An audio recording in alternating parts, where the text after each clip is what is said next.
And good afternoon, everyone. Jonathan McNamara, JMU Sound Off here as we recount the news of JMU head coach Curt Cignetti leaving for Indiana University to become the new head coach in the Big Ten. We have a very special episode for you today as we talk about all the news surrounding this move from Curt Cignetti and look towards the future for what comes next for this program. But as always, want to thank our sponsors from Skyline Financial Partners and the Montpelier Collective for allowing us to do this podcast. And before I bring on the other members of the team, we just want to send a personal note of thanks to everyone who reached out to me over the last couple of weeks with condolences and positive energy surrounding the loss of my grandfather and grandmother. Just wanted to say on behalf of my family, it means a lot, and it helped us get through it. So really appreciate the support of the JMU Nation. It means a lot. And with that, we're going to get right to it today. Bring on Michael Evangelista and Steve Brown. Taylor Atkins unable to join us today, but definitely with us with his thoughts for sure. Guys, welcome to a special episode of Sound Off. A lot of things have happened since we last talked. Anybody who's listening to this podcast, well familiar with the news that Curt Cignetti heads to Indiana. We've seen all the videos today from their social media. Been on the Big Ten Network already, meeting the team, met by 100 members of their marching band in the rain in Indiana. Going to start with you right off the top, Michael. I think we all knew this was a possibility. There was a lot of discussion, whether it was Chris Vanini, Pete Thamel, others around the college football landscape who mentioned Cignetti's name in rumors to not only Indiana, but also potentially some other jobs like Syracuse and Duke, but he pulls the trigger, makes the move.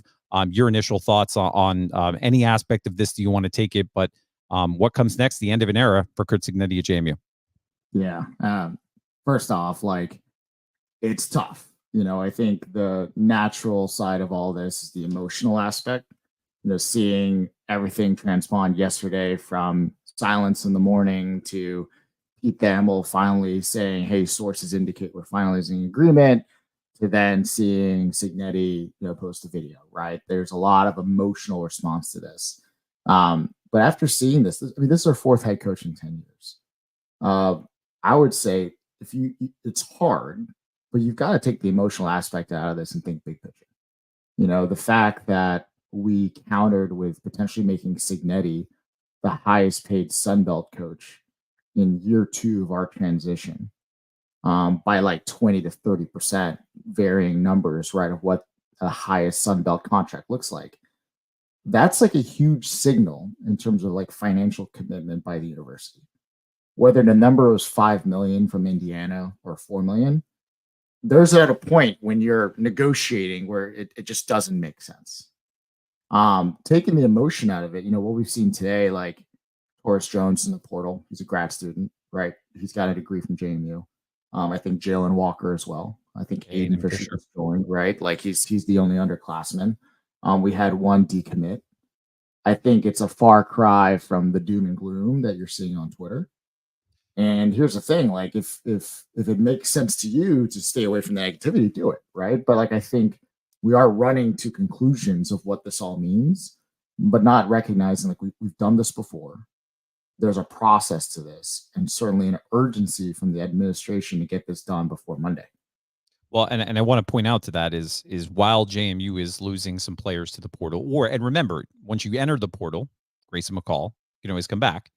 So it's kind of keeping your options open. And the recruit you mentioned, Jaja Boyd, said JMU's still a top potential candidate for his services. But this is happening in the context of, if you look at programs throughout the Sun Belt, look at Coastal Carolina. Not only do they lose recruits to the portal, they shut down their NIL. They shut down their NIL collective, by the way, in the last couple of days. Nobody cares about Coastal Carolina. Who cares? Exactly. But the context of it, though, is that we're not the only group of 5 program who is seeing a rush to the transfer portal. And I think the purpose in saying that is to fans who all of us have probably had our blood pressure pop up a few points in the last few hours seeing some of this. It's going to be okay. And I do want to ask you, I one comment that's come through in some of the messages online and probably text messages, a lot of people saying, well, how does this, what does this mean for the future of JMU as a program? And what I would say is, as you said, I loved your point about look at the recruiting classes after our last couple of coaching changes. There have been some pretty big names in those classes that have been instrumental players for the success of this program and have helped set us up. And I think it also leads to the fact that any coach who does come to Harrisonburg is also going to be bringing with them their guys, their recruits that they've targeted, their network of players. So there's going to be roster shuffling for sure as a part of this. But anyone saying that this means we're going to take a step back or that this program is going to be in a bad spot next year, it's too early to know that. And history serves. I don't think we should think that at all. One other comment that's come through is that if there are some emotions around people being upset about Cignetti leaving, and as we've said, and one of our first tweets out was thanking him, was to look at the context of the fact that he said on the Pat McAfee show, "Why would you leave this?"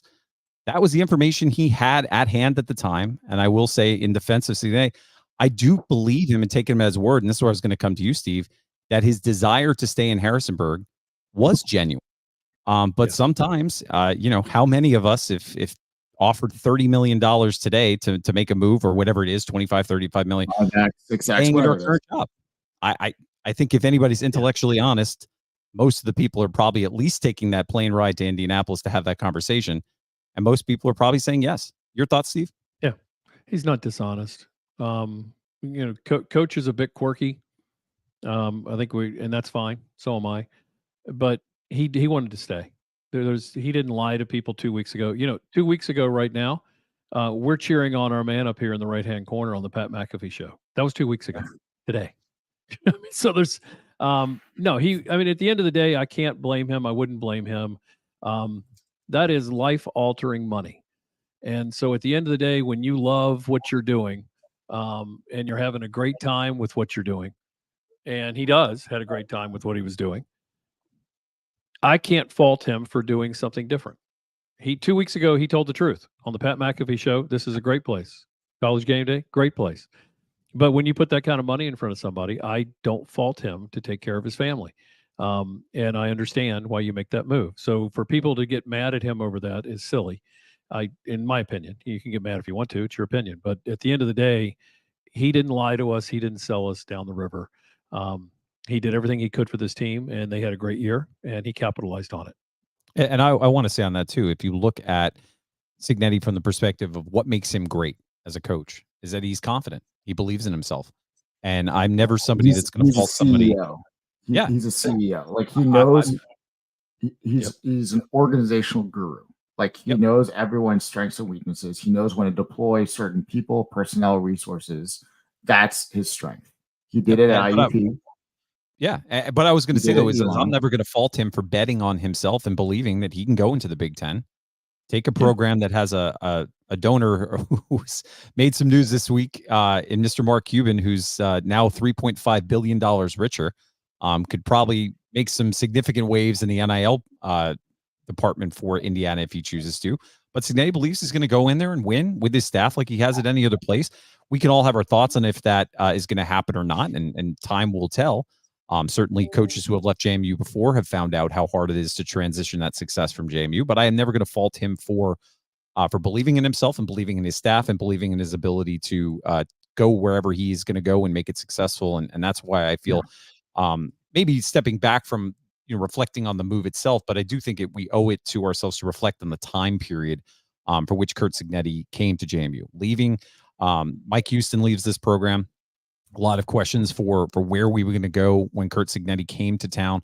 I think some of the initial days after he got the job, there was a lot of kind of conversation around who is this guy. He's a little bit, there was quite the contrast from the fiery personality of Mike Houston in the speeches to a little bit of a more awkward coach in terms of his media engagement. But he grew with this program and took us through to a national championship game, some incredible wins along the way, and then takes us through to one of the, I would say, most important periods of time in the history of this athletics department in that 2-year transition, gets us to 8-3, comes back this year. There were lots of questions about Jordan McLeod, questions about many positions, including the receiver group, but he maximized the talent on this roster and got us to one of the most historic seasons that we'll probably all be remembering years from now. Pretty special time, Michael, wouldn't you say? Yeah, I mean, like, let's just, for all of our new listeners, right, whether you're still a student at JMU or freshly out, like, this isn't our first time. And what I say this feels different. I mean, I am upset. Like, it's an emotional thing, right? You feel like you just got your heart broken. I get it. But you think back, right? We lost Mickey in 2013, or he was let go. That was a pivotal time at JMU. We just built the stadium. There was a lot of 7-4 seasons. We needed a shot in the arm. And then came Withers. We had 2 fantastic seasons, averaging 100 points a game and giving up 110 points a game. But like, that's what we needed at the time. And when Withers went, we kind of saw it. Like, you know, he went to Texas State. It was kind of weird. Like, is that really a step up? But it wasn't out of the order. It didn't feel, it was just different, right? Like, we knew he was on the way out. I think Houston hurt a lot because he took us another step forward, brought a national championship, brought us another game day, sort of gave us like a stabilizing force. And he was such a charismatic person. Like you said, he had like the, what do you call it? The rah-rah speeches, lock the damn gates. And we felt connected to that. And that would hurt because it was ECU. And initially it was Charlotte. And then there was these, like, I think Sports Blog mentioned, you know, there was these tears of, you know, like, it just was like it just was painful. And I think that one hurt. This one was, this guy gave us half a decade of amazing memories, brought the program through COVID. Let's not forget this. Yeah. This guy brought the team through COVID. And the fact that we are fielding Big Ten coaches, yes, IU, like armpit of the Big Ten, I get it, is like a huge compliment to the program. Let's think about it that way. And so I'm confident, right, that we're going to get the right guy, whether we go another CEO route or find someone that's going to bring, to your point, a network of coaches and players and that sort of network. I mean, that'd be fantastic. But like, I want us to really think big picture here versus, you know, the sky is falling and things are blowing up in front of us. Absolutely. But you guys just remember recent history. I've been through this since 1984. Good point. So I was there when Chalice left. So, you know, you guys are thinking, oh, it's Mickey. Okay, that's 2013. I've been through Joe and Rip and Alex Wood. I was there when Mickey got hired. So I've been through all that. And yeah, it was a much smaller program. None of this type of hype going on. We didn't have somebody leaving to go to a P5 program. But we've gone through this every time, and we do this every time to ourselves, which just drives me nuts. That, yes, I'm depressed. It bugs me. But I'm also really positive. I mean, and people can say, you're always positive. You never say anything negative. Well, that's not really true. You just probably don't hear me say a lot of stuff negative on the air. But at the end of the day, there's a big silver lining to this. We've come through every one of these things better since 2013. So we'll go to recent history. Everybody was like, oh my God, we're losing Mickey.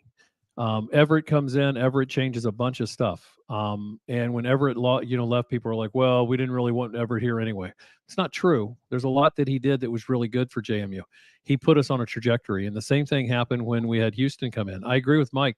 That was hard when he left. I still talk to him. I still talk to Mickey. I'll still talk to Cignetti. You know, these aren't people I'm not going to talk to. At the end of the day, it's a very small community. It's not that big.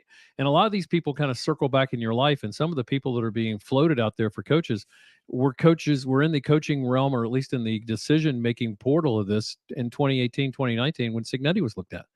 So a lot of this stuff kind of comes full circle. So yeah, is it hurt? Sure. But at the end of the day, we've got to start looking what the positive. Look where the program is. I mean, 2 weeks ago, we had 7,500 people on the quad watching Michael give a sweatshirt, one of the polos over to McAfee, and he cuts the sleeves off and sits there for an hour. The next day with 26,000 people for college game day. None of that stuff's gone. The stadium will be packed next year, no matter who's coaching this team. I have full confidence in whoever we bring in with the talent we have and the talent that we'll bring in. If people want to go, hope you don't, hope you stay. But if you want to go, don't begrudge it to you. But at the end of the day, we'll bring in other folks if that's the way it's got to be, and we'll rebuild the team. But my hope is that the guys that are on the current roster stick around. Wait and see who gets hired before you make a rash decision and leave. I will say that there is some breaking news that I think we should discuss, because there is an immediate impact of the Curt Cignetti leaving JMU. Is there's still a bowl game to be played, and a bowl game that will, if it doesn't leak prior to Sunday, will come out on Sunday night. And breaking from Shane Metlin is during his press conference in Indiana, Cignetti does not necessarily commit to coaching the bowl game anymore, and actually said he won't be heavily involved in the planning for that game. So that there is an unanswered question of, we've talked a lot about the fact that these players that are on this roster, the ones that choose to stay and play for this bowl game, have had a magical season and deserve to a capstone to that season with the support of our fans, as Yes. well as the best game plan possible for whoever their opponent is. And the full quote is, Curt Cignetti did not confirm he would be coaching JMU in its bowl game. He said there was a window of opportunity for him to do so, and the JMU athletic director, Jeff Bourne, would like him to, but his focus is on Indiana. Quote, I won't be involved much in the preparation for the bowl game. That's a pretty big statement, not only to, all of us as fans. That's a pretty big statement to the players he's leaving behind. Just kind of your thoughts on that breaking news. Time to move on. I mean, like, It's honest. Yeah, it's honest. Like, even when Bourne yesterday was saying, he's, that's something they want to do. Like, it's college football. Things move at a speed of light nowadays. The portal opens on Monday. I think it's time to move on. It is what it is. But to your point, this is not about the coaches, the AD, the administration. It's about the student athletes. And these guys deserve 100%, 150% of our support.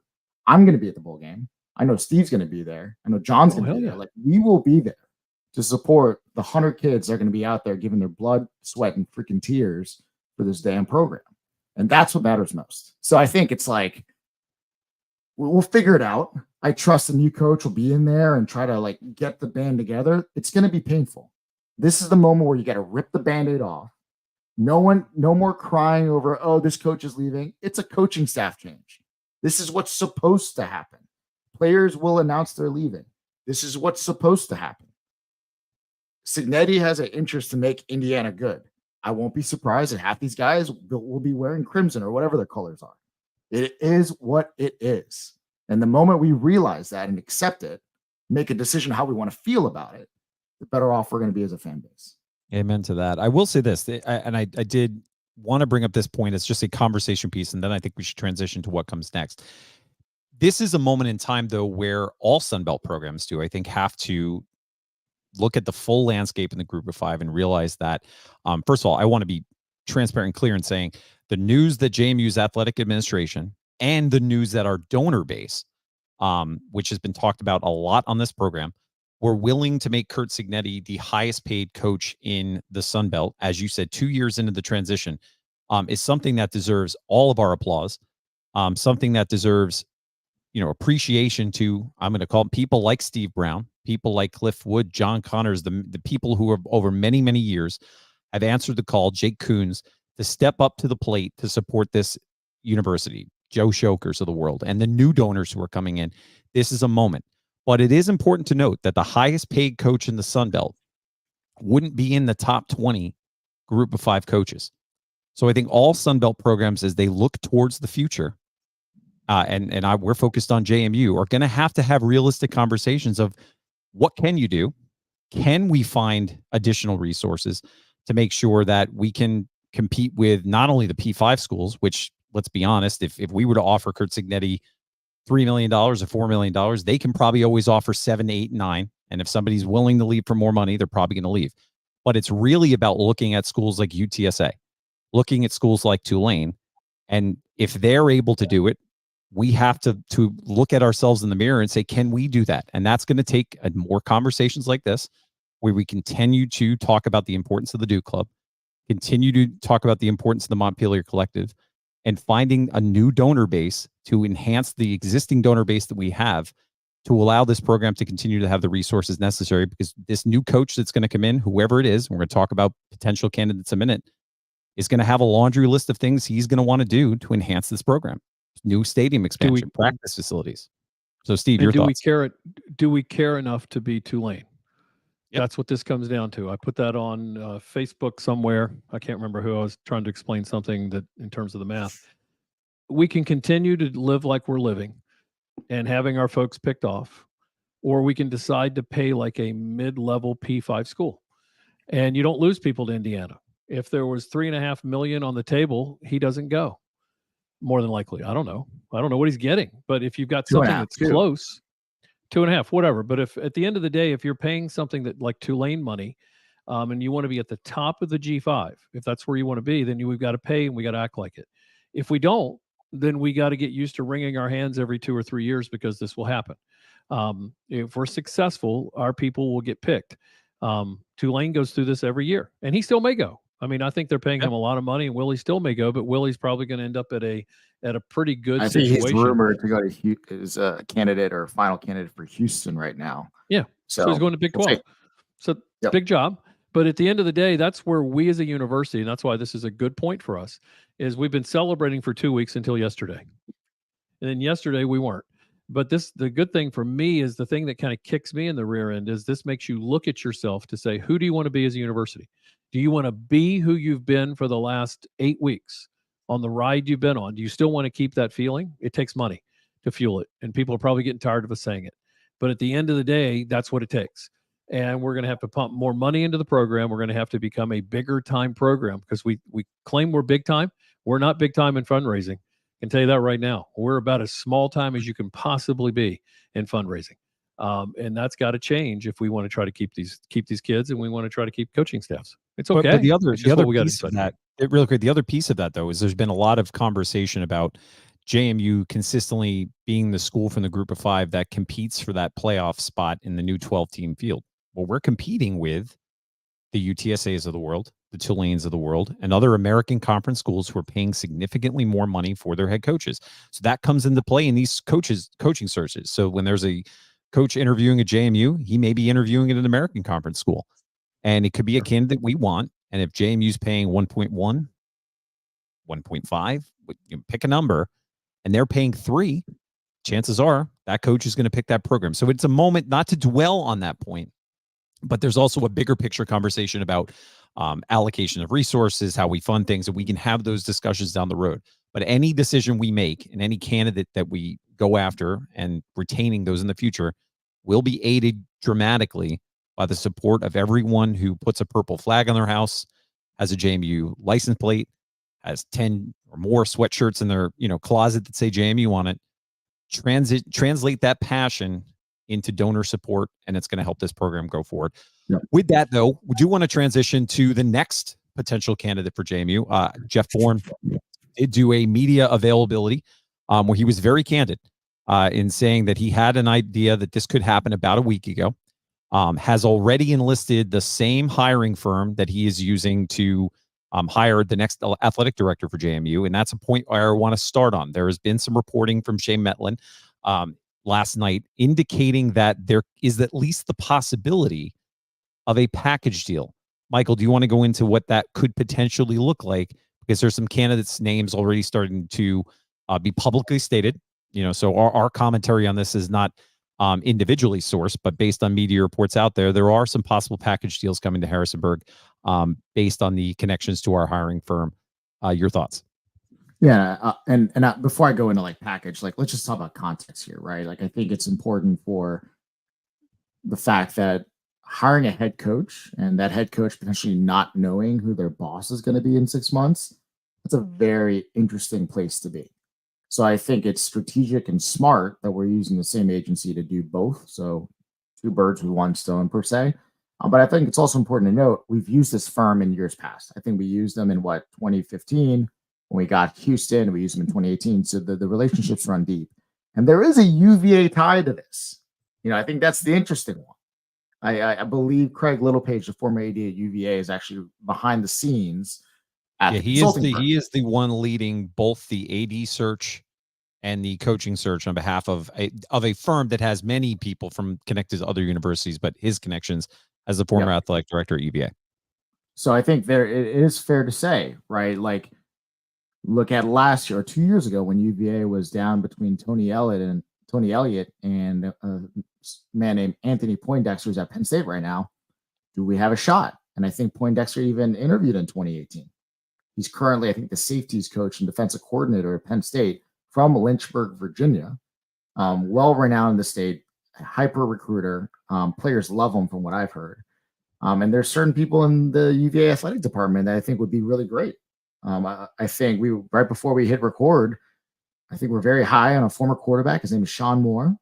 He's an associate athletic director or personal development. I don't know exactly what it is, but I believe he's in charge of literally some of UVA's largest donors. And I know, let me take a step back. Let's get rid of the UVA light or other negative parts of this conversation. We don't want to be that. but we also have to be realistic. Like, if we want to do what Steve said, if we want to make a choice to be a big time program, we also have to bring in people that know what big time programs do. What is that framework, that template, that best practice? Take off the purple glasses for a second. There might be changes. It might be painful. But the Poindexter, Sean Moore piece is a bit interesting, just using a little bit of common sense there. But I won't be surprised if whoever hires a head coach start looking at that relationship tree, that networking tree. That's going to show some significant signs who our potential AD would be as well. And remember, when you bring in people from other places, it means that you get home and away games. You bring in somebody that's been at Penn State, you get somebody that's been in Virginia, then it suddenly opens up that maybe Virginia comes across the mountain and plays in Harrisonburg.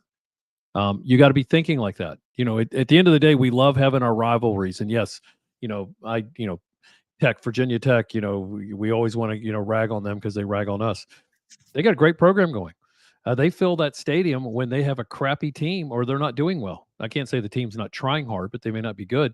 They're still shaking their keys and doing Enter Sandman, and they still have that place rocking no matter who's in there. I like that culture when you can do that and you bring that to a different university. So everything we do expands what we do. And so, it doesn't hurt us to grow. It's a growing pain. Yeah, I guess it's a little painful, but at the end of the day, it's exciting too. There's an exciting part to this. I'll applaud Coach Cignetti for saying, gee, maybe it's not going to work out, or maybe I'm not going to be very involved in the ball piece of it. I think 24 hours, you start thinking about that. And I think we all did. I was excited when I first heard that. And I'm thinking, well, how's that work? At my job and everybody I give advice to on the labor and employment world, when somebody says they're leaving, we wish them well. They don't get to stay for any period of time. I always tell my clients, they go that day. And if you're going to pay them for the 2 weeks that they gave you the notice, great, pay them for the 2 weeks. But at the end of the day, nothing good usually comes from them sticking around. And I'm not saying anything bad about Coach Cignetti at all, because I think he's an honorable person and could do it. I don't know how you do both jobs. There's a duty of loyalty you have. His loyalty's with Indiana. It's not with JMU. You can't work the JMU portal and the IU portal. He's going to work the Indiana portal. That's who just hired him. Somebody's got to work our portal. So, at the end of the day, I applaud our folks for working on this quickly. If we all want to be honest, and I had an inkling about this 2 weeks ago, and it might just been my own spidey sense. But if you go back and you listen to what Coach Cignetti said on Pat McAfee and you see what he what he said on College Game Day, I'm not saying he was looking to leave, but I started thinking, because some words he used were in the past tense. This is a great place. This is a good place to be. It wasn't, so there were certain things he said that it could have just been. I will coach until I'm 75. And then he said, I have 13 more years. Yeah, he said JMU's potential is limitless. He didn't say our potential is limitless. I thought that was interesting at the time. And, he said last week, Jordan's coming back to JMU. Didn't say coming back with me, But again, I'm not saying that he knew he was going to do anything. But when you're 10-0 or you're 11-1, your agent's getting pinged. And so at the end of the day, there's nothing wrong with talking like that. And he was still hyping the university hard. I'm not saying he did anything wrong. But, we got so many great things to do and so much to be excited for. We got so many candidates that are looking our way. I'm excited to hear what's coming out. Some of the other candidate names, there was an article just tweeted out by Chris Vanini at The Athletic. And one of the main names mentioned is the coach at Holy Cross, Mr. Chesney, whose name has been mentioned in a number of P5 potential jobs, including being a finalist for the Syracuse job. Manny Diaz, Penn State, another name now that has both been floated by Pete Thamel, as well as now floated by Chris Vanini. And one thing we know about Chris Vanini is he's probably one of the more well-sourced people in all college sports. And then a name, we saw some flight tracking done by some wannabe journalists today, that there were some flights from the Houston area. Well aware that sometimes you can take the serial number off. Maybe it was just a random flight to Harrisonburg. But those who know is that Houston did fire Dana Holgerson, the former coach at West Virginia. That's a name that hasn't made its way into the Pete Thamels and the Chris Vaninis of the world. I saw David Teal's article in the Richmond Times-Dispatch also did not mention Holgerson. But I want to go with that before we go into some of the names that we could possibly see. Joe Harrisonburg, who's a name from the past, coaching at Maine. Now is it Rutgers also being mentioned. But Your thoughts on the possibility of maybe a wild card candidate like a Holgerson who sees JMU, sees the success we have had over the last couple of years, the national attention and the roster that, well, what we have currently on our roster, and says, you know what, I can win here and I can win here immediately and raise my profile potentially to get back into the Power 5 conferences in short order. I'm curious what your thoughts are on that, Mike. I guess personally, Dana would. I mean, that just hypes me up. Like, think about that. Like, what type of statement? Going back to Steve mentioning around, how do you be like the number one G5? Like, that is a name that I know players love. I mean, it depends on which version of Dana we might get, but talk about he's a character. Hype. Yeah, no doubt. He's a character. Very much a character. I think he used to drink Red Bulls every night before games and not sleep and all that stuff. Like, burning my couch right now. Yeah. But like, talk about energy, talk about a splash, talk about someone that was clamoring at Houston around, they weren't financially prepared to go to the Big 12. They needed commitment. Talk about someone that's going to ignite our donor base and really share like, hey, we're big time. We're James Madison University. We're not Madison College anymore. So I think that's a splash hire. Talk about a big headline. But another name you mentioned that I'm really excited about because he shares the same mold as the prior coach. Bob Chesney. You're talking about someone that, and I've tweeted about this over the last 48 hours. We need someone that knows how to maximize resources. Is very has really good organization, knows how to identify talent and maximize that talent. And no better place than Worcester, Massachusetts, than a Holy Cross.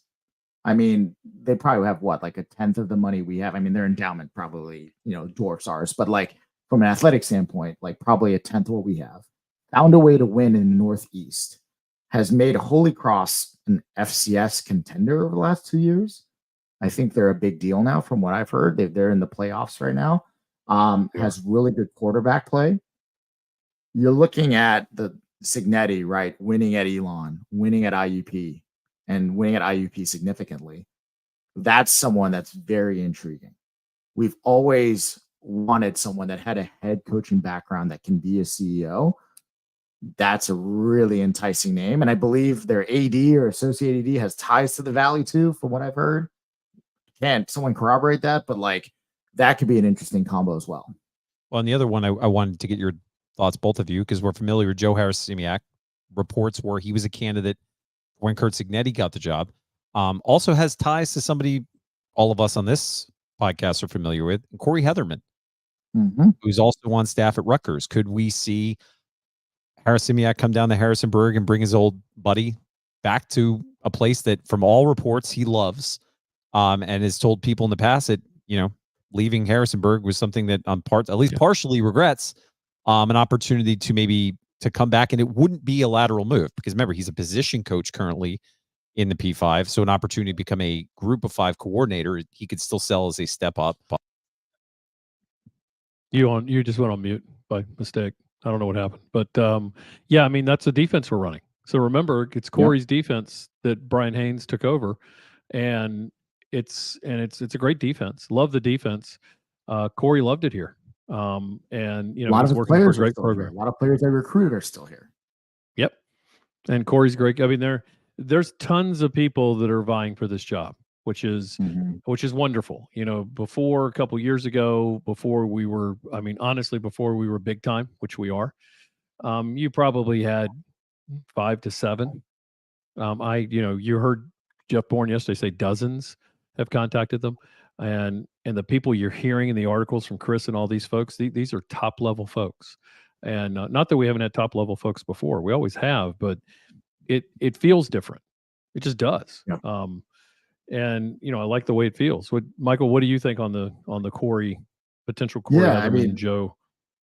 For sure. I think like for our listeners, right? Joe Harrisonburg, I think 5 or 6 years ago was the head coach at Maine. Another very difficult place to recruit, to win at. And he was one game away from bringing that program to a national championship, or at least to be in the national championship. They lost to Eastern Washington. They had to travel all across the country for that game.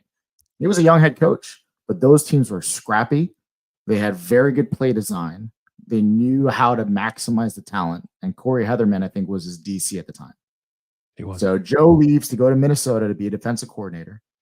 Cory Heatherman comes to JMU, I think in 2019 to run our defense. Joe's now at defensive coordinator at Rutgers. Cory Heatherman's the linebacker coach at Rutgers. And Joe also interviewed for the job in 2018. So there's familiarity there. And so I think, that would be a solid choice also, and something I'd be jazzed up about. Sorry, guys, Welcome my back, power Tom. went out. My power went out, so the board reset as well. Good job. What about Manny Diaz? Thoughts on Manny, him? for those, the folks out there that don't remember, Manny was the head coach at University of Miami before he was at Penn State, and he's responsible for the defense at Penn State. So, if you can say, well, they can't win the big one. Well, they still win 10 games a year at that program, and that defense is really stinking good. And that's Manny's defense, and they were good at Miami. So, Manny is absolutely a great candidate, and if he's in the running, we're going on based on what the reports are out there, but Manny would be great, and he's such a recruiter. And he's got an energetic personality, man. And with Pennsylvania being a pretty massive priority from us in terms of recruiting, would be really intrigued by what he would be able to do, maybe even securing the commitments of some of the recruits we currently have in our class, getting Jaja Boyd to come back to Harrisonburg. One other name that's just been added to the fold, though, and to go back to the conversation we had earlier about the package deal concept in terms of AD and coach, is there has been some chatter about the possibility of one of our athletic director candidates being from the University of Maryland. With that, Maryland offensive coordinator Josh Gaddis, who won the 2021 Broyles Award at Michigan as the Wolverines, reached the college football playoff. He spent 2022 at Miami and 2023 at Maryland, finishing fourth in the Big Ten in scoring. He's a North Carolina native who's also coached at Alabama, Penn State, and Vanderbilt. So if you're starting to think of those package opportunities, could we see a Josh Gaddis? Florida A&M head coach Willie Simmons mentioned, North Carolina State defensive coordinator Tony Gibson, as well as Florida State offensive coordinator Alex Atkins, and then South Carolina head coach, associate head coach Pete Lembo. Those are some additional names added to the fold by Chris Vanini. Not sure how familiar are you with any of them, but I continue to come back to this intriguing concept of there being a package deal from the AD and coach, and that Maryland connection is intriguing, especially that's a new name that was not on that list last night from Chris Vanini. What an exciting time to be at JMU. Like, you're naming these candidates, right? Manny Diaz, the head coach of Miami, like at Penn State, like these are substantial names in the coaching community that we now allegedly, right, have a hand on and we can pay for. Another name out there, I know it's been thrown around, Tom Herman. Yes, the Tom Herman at Texas, currently at FAU making $750K a year. Would he come to JMU for double? Allegedly, there's interest. I don't know. Like once, and also, guys, like for all our listeners, like this, we're all fans. Like we're not reporters. We're not. Follow Katie Harper. Follow Shane Metlin. Follow Shane. First of all, proud of Katie Harper. Yes. What little did she know in her first couple of weeks as the beat reporter, she'd be covering not only the App State game and everything that went down with that, covering a coaching change, a bowl game, all of that stuff. So shout out to Katie and Shane Metlin, who continues to do reporting. They're the ones who have the greatest likelihood of uncovering this scoop, as well as obviously the Pete Thamels and the Chris Vaninis of the world. But I am glad you mentioned that, Michael. We are not on this podcast, at least at the moment, quoting any sources that we have from inside the program. And a lot of that also is out of respect to those sources and people we know, because we know that their confidentiality matters and their relationships matter. And at least on this platform, we're not going to do anything to endanger those relationships. Yeah. Also, I'd love to just fanboy on this a little bit. You mentioned Alex Atkins at Florida State. This is an interesting one for all our listeners. He was I believe a lineman at Tennessee Chattanooga. So has that offensive line background. Was at Georgia Southern, was the associate head coach and I think offensive line coach at Tulane for many years. So talk about someone that understands the G5 program and how it's built, how it's sustained success, but also has that Cignetti, you win on the line of scrimmage attitude. And also Florida State coming from there. We've had significant players from the state of Florida, D'Angelo Pons, Jimmy Moreland. The list goes on. Todd Centeio, Jordan McLeod. that is a significant recruiting area for us also. So that's someone that comes from the state of Florida, that knows the G5 landscape, that's been to a Georgia Southern when they were transitioning, right? Mind you, that is a significant piece of the pie. That's another name I'm pretty excited about also. Steve, what do you prefer? Like, what are you thinking from from your experience? What is the right combination of like skills, maybe personality, background that you'd want to see in your next head coach? It's a little well, I want somebody that's going to be pushing the envelope a bit on the fundraising piece, along with the Do Club. And I think you need somebody who's tuned in to, if you want to be here, how do you get Yep. here? And be willing to be very transparent about it. So, I like that type of a coach that likes to go out and shake hands and kiss babies and mingle with the crowd. You need that. That's how money flows. The Duke Club can't do it all. The collective can't do it all.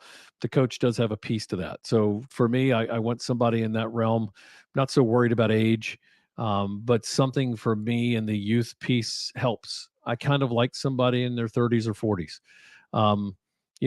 Cignetti's my age. There's nothing wrong with it. I mean, he can coach for 13 more years. I can tell you right now, I'm not working for 13 more freaking years. But if that's what he likes to do, great. Hold on, Steve. We're going to break. You're at least committing to a 13-year contract with JMU Sound Off, though. Oh, of course, yes. The Sound Off has I have a Michael's lifetime contract.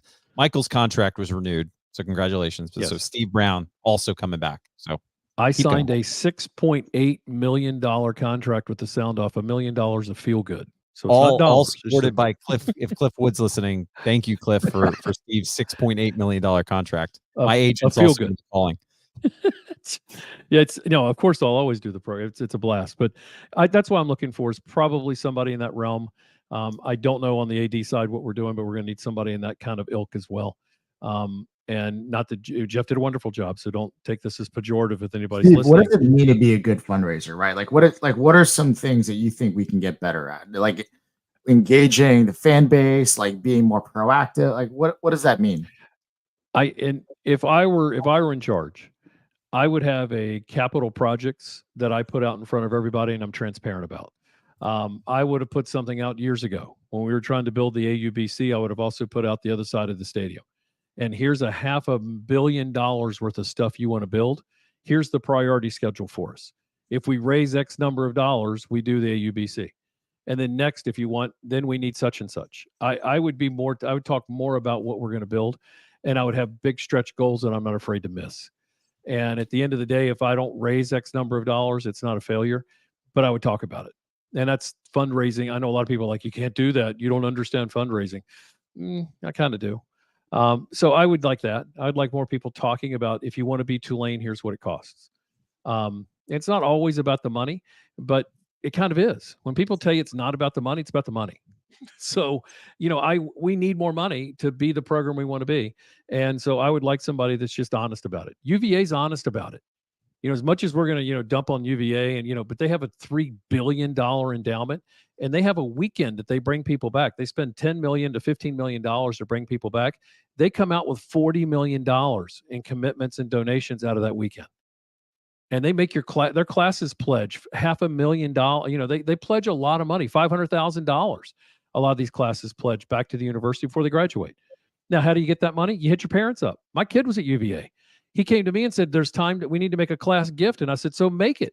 He goes, no, I need you to write a check. So guess what? Dad wrote a check. It's a great fundraiser. So we need to do more of that type of stuff at JMU. So my hope is that we start doing that. Well, I'm going to say right now, my phone is blowing up and I have a lot of very successful JMU alums texting me day over day. I'm talking to you guys.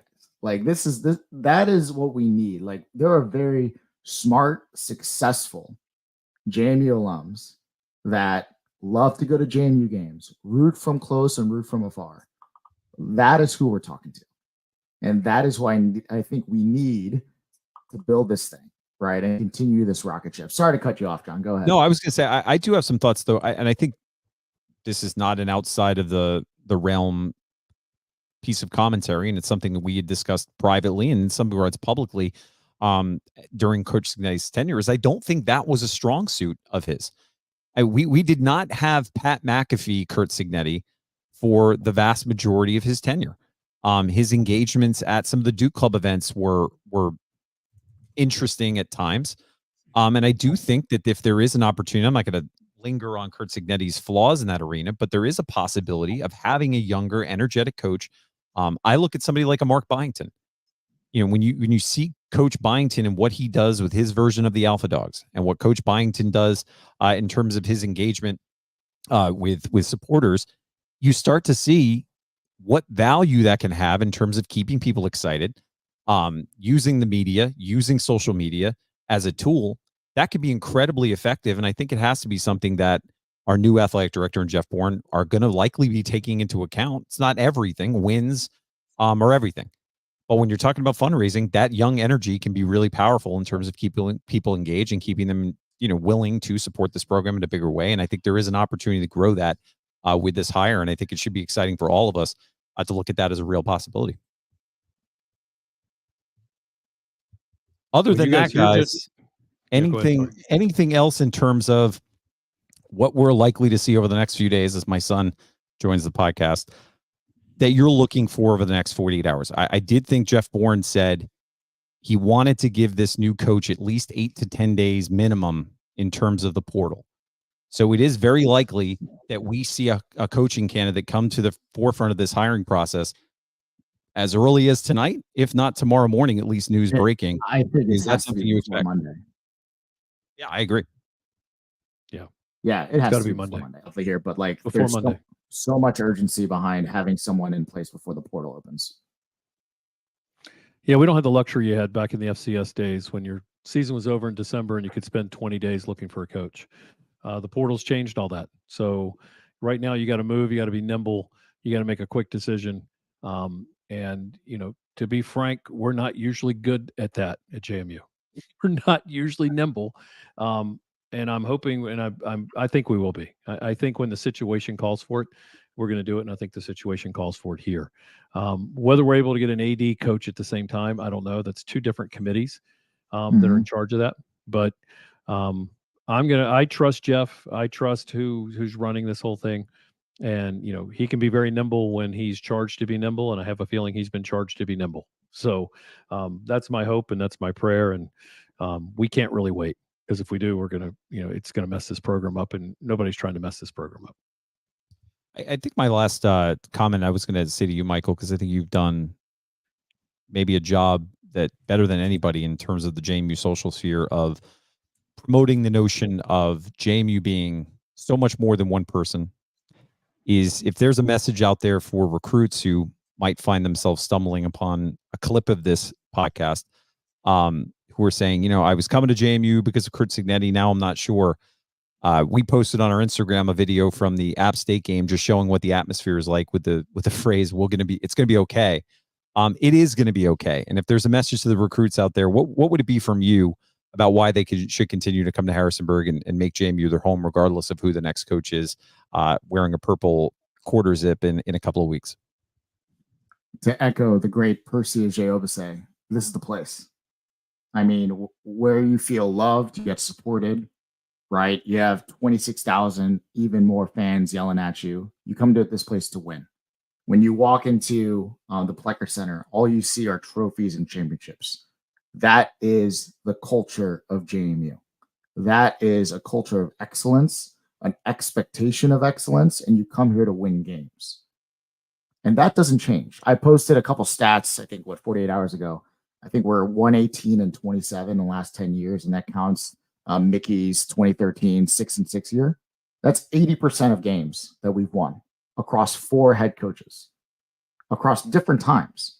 You have to also remember too, we paid our head coach $400,000 5 years ago, and now we're willing to go up to 1.4, 1.5. That's huge. And I know I'm going to keep going here, but Steve, I know you got to wrap up. You want to put a few minutes into this before you got to hop to your next call, and I can continue on? And it won't even take minutes. People, we are the standard. It's not a coach. It's us. It's JMU. We're the standard. The university has set the standard. You come here to go to school. The degree is the standard.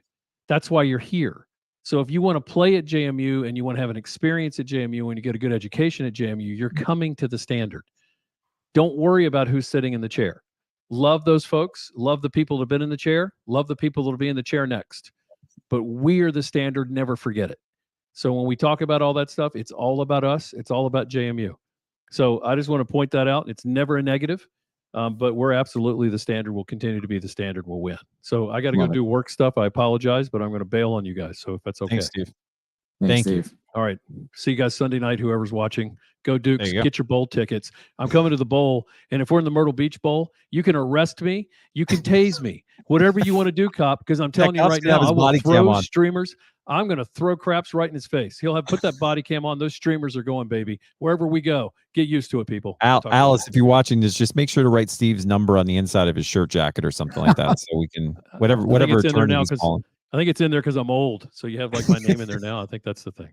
All right, guys, I got to roll. Thank you, Steve. All right. No, I mean, Michael, I do think though it's a conversation worth. If you're another JMU fan on social media that wants to play a role in helping this program stay forward, the more positivity that recruits see, the more positivity coaches see, the more everything out there, the more positivity on social media, the better. I think in a moment like this, because at the very least we can all send messages of support out there to the players that are currently on this roster. Look, this is a tough time for them. The losing a coach, it was tough when Mike Houston left.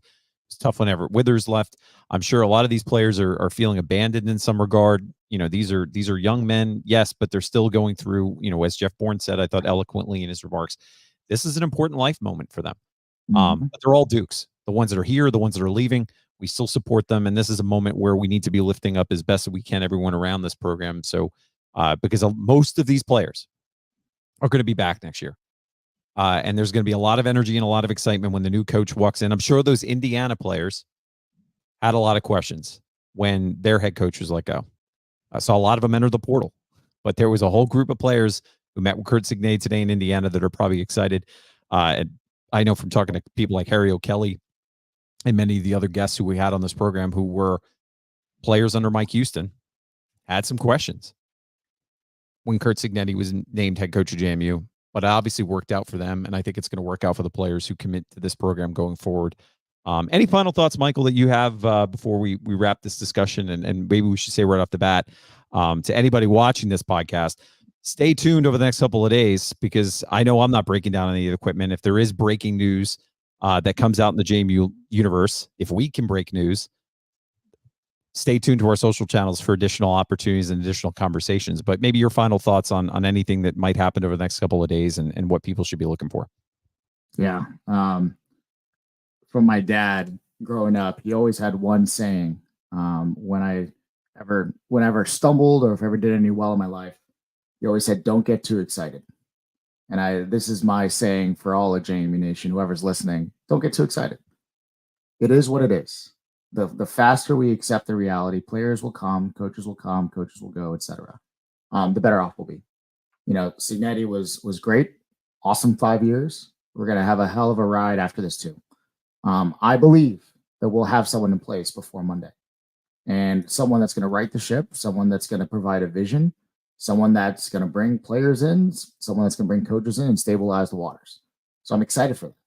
It's something that we can do. We have an opportunity for that. I tweeted out, we are the head coaching opportunity in the Sun Belt, and we will be. We'll pay better. We have better support. We have a better fan base. You name it, right? And for our recruits, I know a lot of them are hanging tight.